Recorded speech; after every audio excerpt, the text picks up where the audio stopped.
हमारा एक परिवार है। क्या है? और परिवार में कैसे रहते हैं? मिलजुल कर रहना चाहिए और अपनी जो भी समस्या है आपकी समस्या पर क्या किया जाना चाहिए। परंतु आजकल के जो लोग का मैं आपको जितने भी शिक्षक बच्चों को देख रहा हूँ अधिकतर क्या है आजकल जातिवाद बहुत चल रहा है हर एक क्षेत्र में।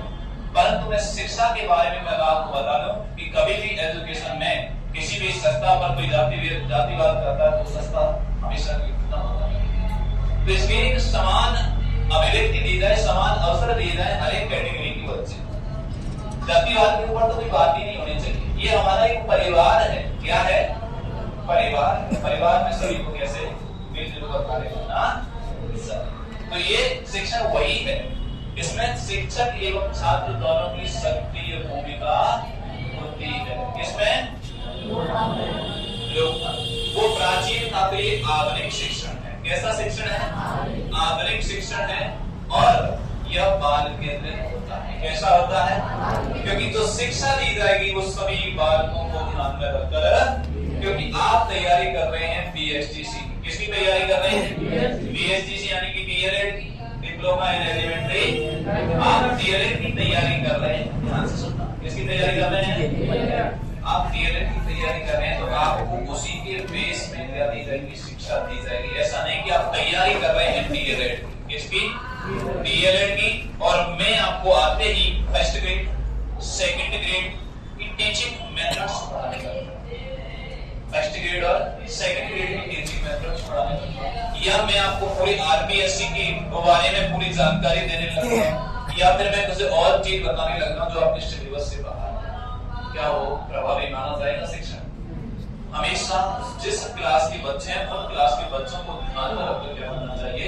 शिक्षण कार्य करना चाहिए। तो कौन सा शिक्षण है? लोकतांत्रिक शिक्षण।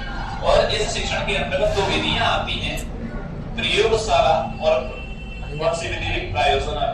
कौन सी विधि? प्रायोजना विधि।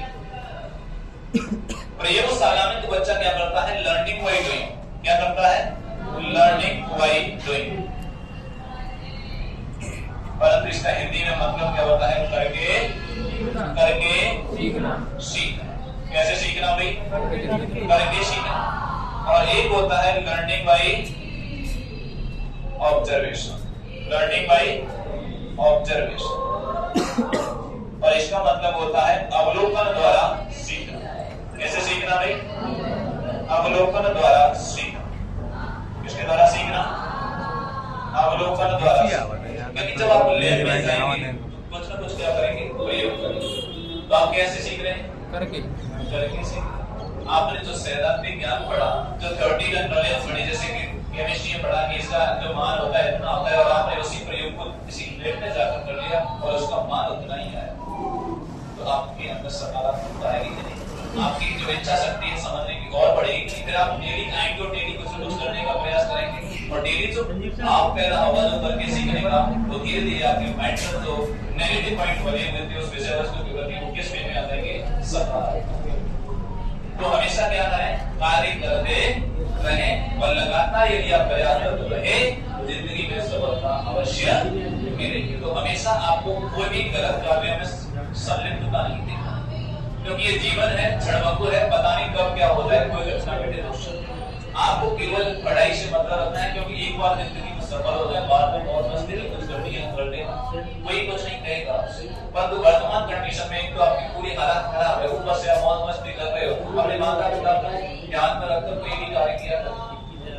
ठीक है, आपके माता पिता कैसे कैसे करके आपके यहाँ पर भेज रहे हैं उनके बारे में सोचा है ना। तो ये लर्निंग बाय डूइंग और लर्निंग बाय ऑब्जर्वेशन कौन सी विधि? अब ऑब्जर्वेशन करेंगे, प्रयोगशाला में जाएंगे तो कौन सा एलिमेंट किसमें रखेंगे, ऑब्जर्वेशन करते हैं। अब एलिमेंट आपने तत्व वगैरह जो रखे होते हैं देखते हैं नहीं। अब आपने मान के चलो केरोसिन के तेल में सोडियम को डुबो के रखा, यदि जैसे ही आपने उस लैंप में जाकर उस सोडियम को उसमें से उठा लिया आपने, आप गायब हो सकते हैं।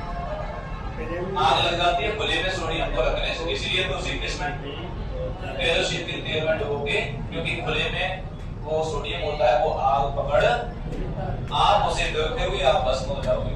ठीक है ना, बच के रहना है चीजों से। तो ये कौन सा हो गया भाई? प्रयोगशाला विधि। प्रायोजना विधि में क्या होती है? पहले से ही कोई योजना बनाई जाती है। जैसे आप पीएचडी की तैयारी करनी आप यहाँ पर आ गए, आपने माइंड में योजना फिक्स की होगी ना, आप ऐसे ही तो नहीं आए, आपने प्री प्लानिंग की होगी कि हाँ यार अगली बार मुझे पीएचडी से तैयारी करनी है, पूरी तरह से समझने के साथ पढ़ाई करनी है ताकि मेरा इस बार में हो जाए। ऐसा नहीं कि आप आज इस पे उस पे बैठे परसों किसी पे बैठे जो फिर अगली बार उस पे क्या है, इससे पढ़ने का साथ थोड़े, ये जीवन है, आप बर्बाद कर रहे हो अपने समय को। क्या कर रहे हैं, नेक्स्ट एक टारगेट फिक्स करो, कौन सा एक टारगेट, और उसी के प्रति तब तक लगे रहो तब तक वो हमें ज्ञान हो जाए। आप दर बैठोगे कुछ नहीं होगा, कहते हैं ना कि दूरी का मुद्दा कर पाना, ऐसा हो रहा है। कहीं भी नहीं रहोगे तो इसलिए एक लक्ष्य निर्धारित करें पहले तो आप जीवन में, क्या मुझे बनना क्या है, मुझे करना क्या है, उसी के प्रति पूरा समर्पण करना है अपनी जिंदगी। लगा दो अपने जोश और जुनून को, अपनी जो क्षमता है ना वर्तमान में आप कुछ भी कर सकते हैं। सभी के पास जो माइंड की जो पावर होती है ना वो बराबर होती है, परंतु यूटिलाइज अलग अलग होता है। कोई किस क्षेत्र में कर रहा है, कोई किसी और क्षेत्र में यूज कर रहा है। मतलब जो पढ़ने में यूज कर रहा है